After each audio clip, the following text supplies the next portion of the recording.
साथियों, मैं एडवोकेट इंतखाब आज़ाद आज आपसे 2-4 मिनट की बात करूंगा और साथ ही आप लोगों से दरखास्त करूंगा कि आप मेरी बात को ध्यानपूर्वक सुने और अगर आपको मेरी बात सही लगे तो वीडियो को शेयर करते हुए लाइक करने का कष्ट करें और साथ ही तहलका एक्सप्रेस यूट्यूब चैनल को आप सब्सक्राइब भी करने का कष्ट करें। साथियों, आप लोगों ने एक बात अक्सर सुनी होगी कि भारत में वर्णवादी व्यवस्था के चलते भारत की सत्ता और व्यवस्था पर सिर्फ शासक जातियों का ही तकरीबन 85 से 90% तक का कब्जा है और इसी व्यवस्था में भारत का मुसलमान भी जीता है। मुसलमान एक बड़े पैमाने पर तंगहाल और बदहाल जिंदगी जीने को भारत में मजबूर है, लेकिन अगर हम पूरी दुनिया के मुसलमानों से तुलना करें तो भारत का मुसलमान बहुत अच्छा जीवन भारत में जीता है, इसमें कोई शक नहीं। थोड़ा बहुत ऊंच नीच ये चलता रहता है, लेकिन शासनिक और प्रशासनिक स्तर पर इसको भी इनकार नहीं किया जा सकता कि बड़े पैमाने पर भेदभाव होता है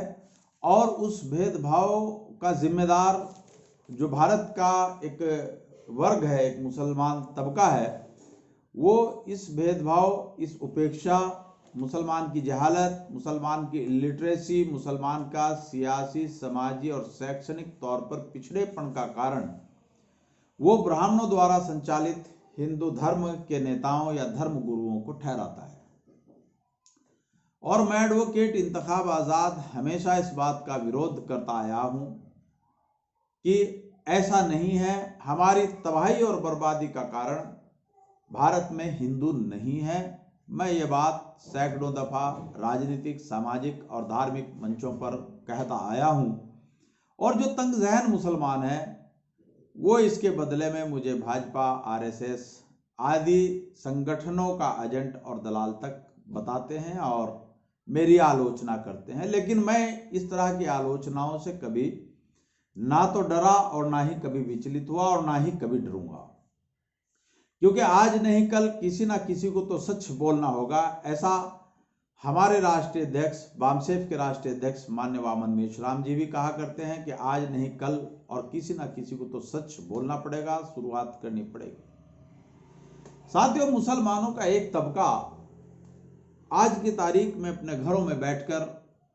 ब्राह्मणों द्वारा संचालित हिंदू धर्म और उनके नेताओं को बुरा भला कहने में अपना वक्त लगाता है, लेकिन कभी वो अपने गिरेबान में झांक कर नहीं देखता कि मुसलमानों के पिछड़ेपन का जिम्मेदार कौन है। अगर मैं मुसलमानों की स्थिति देखूं और उस पर बात करूं तो सामाजिक आंदोलन के बगैर किसी भी समाज का भला आज तक नहीं हुआ है। मुसलमानों में अगर आप देखेंगे कि जिस व्यक्ति के पास वक्त है, वो फ्री माइंड है, उसके पास टाइम है, वो समाज के दबे कुचले वर्ग के जीवन में उजाला लाने की खातिर अपना वक्त नहीं दे रहा है। वो फालतू के कामों में अपना पूरा वक्त लगा देता है। लेकिन अगर हम उनसे ये कहते हैं कि चलिए सामाजिक जागरूकता के मुद्दे पर कुछ बात करेंगे या मलिन बस्तियों में जाकर शिक्षा, चिकित्सा और राजनीतिक तौर पर एक जन जागरण अभियान चलाएं, तो उसके पास वक्त नहीं होता। यानी जिसके पास वक्त है वो समाज को जगाने के लिए अपना वक्त नहीं लगा रहा है। अब एक वर्ग ऐसा है कि वो कई तरह के हुनर से लैस है। जिस आदमी के पास मुसलमानों में कोई हुनर है, कोई टैलेंट है, वो उस हुनर का इस्तेमाल मुसलमानों के बीच राजनीतिक और सामाजिक जागरूकता पैदा करने के लिए नहीं करता। वो उस हुनर को अपने तक महदूद रखता है या अपने बीवी बच्चों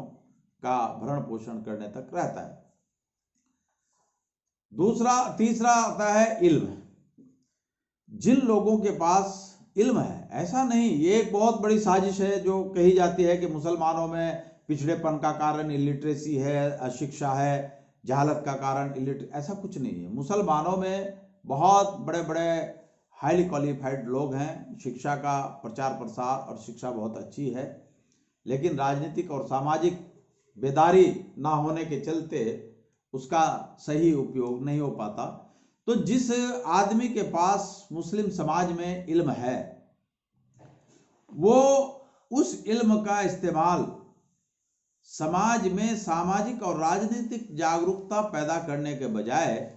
अपने घरों में बैठकर या चाय की दुकानों पर बैठकर वो संघ, भाजपा और ब्राह्मणों द्वारा संचालित हिंदू धर्म के धर्मगुरुओं या नेताओं को बुरा भला कहने में लगाते हैं और अपनी मक्कारियों, अपने निठल्लेकम, अपने नकारेपन पर वो पर्दा डालने का प्रयास करते हैं। जिसके पास गाड़ी घोड़ा, बंगले, कारोबार स्थापित है,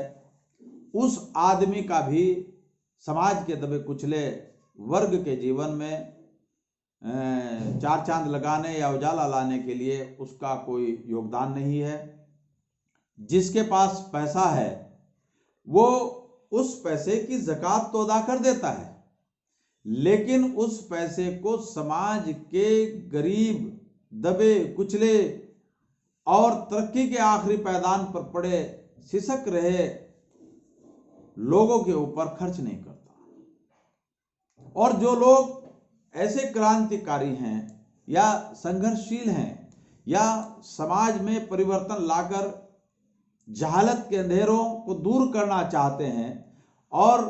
मुसलमानों को राष्ट्र की मुख्य धारा में शामिल करके सत्ता और व्यवस्था का हिस्सा बनाने के लिए जद्दोजहद करते हैं, ऐसे नौजवान, ऐसे क्रांतिकारी लोग इन धनाढ्य वर्ग को, इन पैसे वाले लोगों को चोर, उचक्के, दलाल और भड़वे दिखाई देते हैं। हमें भारतीय जनता पार्टी के लोग या हिंदू लोग दलाल कहें या ना भी कहें, लेकिन मुसलमानों का एक बड़ा वर्ग हमें दलाल और बीजेपी का एजेंट बताने से कतई बाज नहीं आता है। उसको हर आदमी चोर दिखाई देता है। नौकरी पेशा जो लोग हैं वो अपने टीवी और बीवी और अपने बच्चों के भरण पोषण में मस्त हैं। उनके पास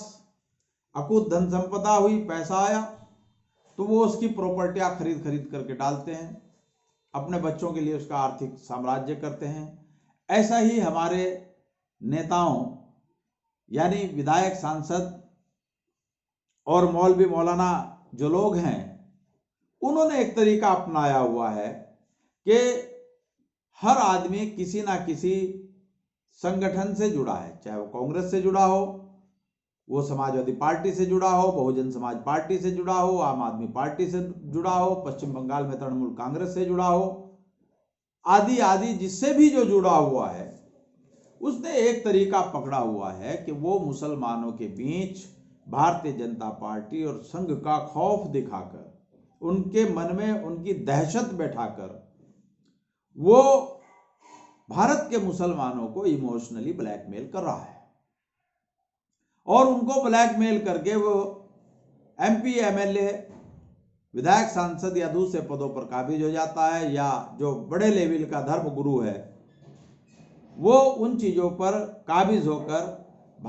मुसलमानों के नाम पर जो सरकारी योजनाएं आती हैं, जो सरकार बनाती है, वो सत्ता और व्यवस्था के साथ साँठ गांठ करके उस पर डाका डालता है। और जो मुसलमानों का बड़ा वर्ग है वो एक मजलूम की जिंदगी भारत में जी रहा है। इतिहास इस बात का गवाह है, वर्तमान इस बात की तस्दीक करता है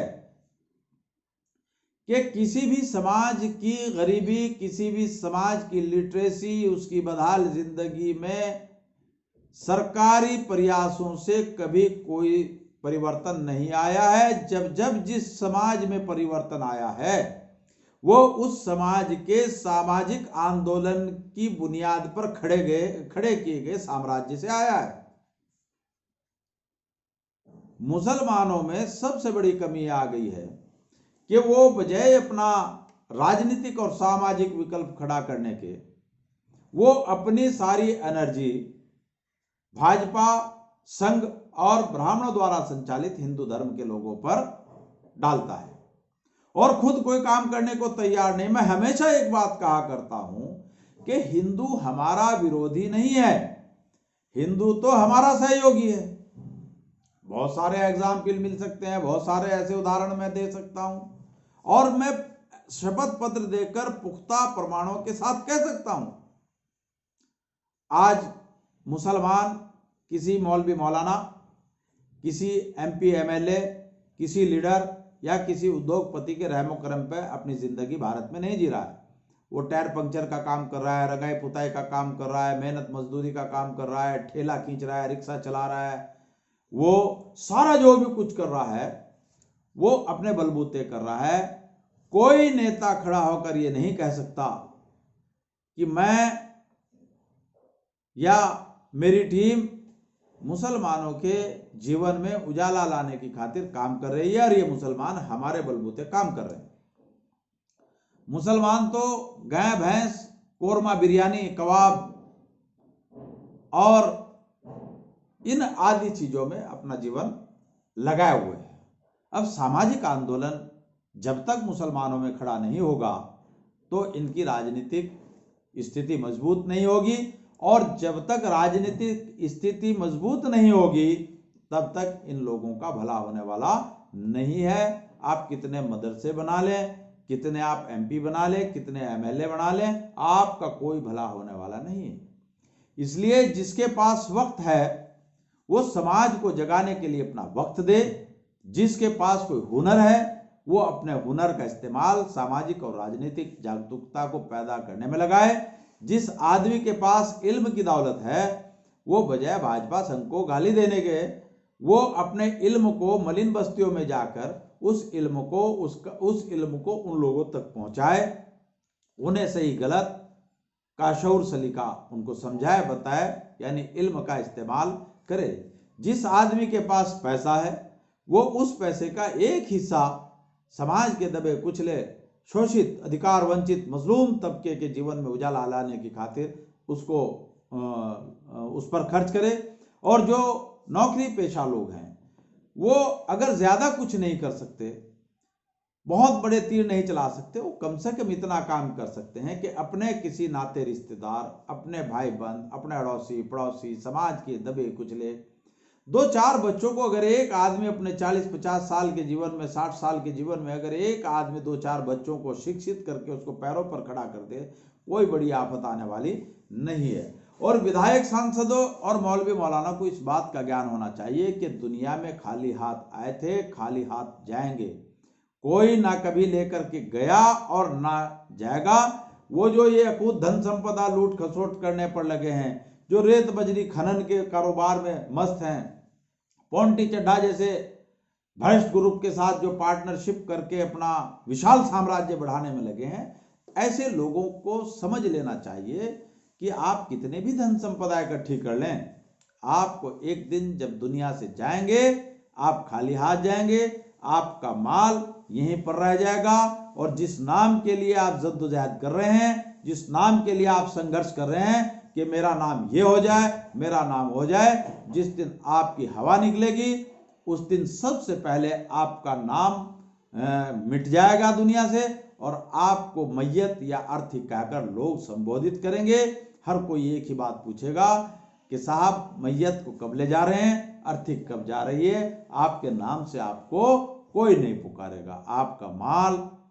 आपका नाम, सब कुछ ही रह जाएगा। और खास तौर से मुसलमानों को मैं कहना चाहूंगा कि मुसलमानों और मुसलमानों के धर्मगुरुओं और मुसलमानों के नाम पर राजनीति करने वाले नेताओं,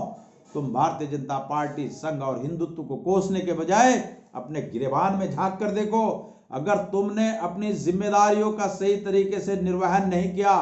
एक दिन यही मजलूम तबका खड़ा हो जाएगा और आपके सामने खड़ा होकर आपकी हस्ती को वो अपने पैरों के तले कुचल देगा। ऐसा बहुत सारे दुनिया के मुल्कों में हुआ है। तो मैं एडवोकेट इंतखाब आजाद आपसे यही अपील करता हूं कि आप ईमानदारी से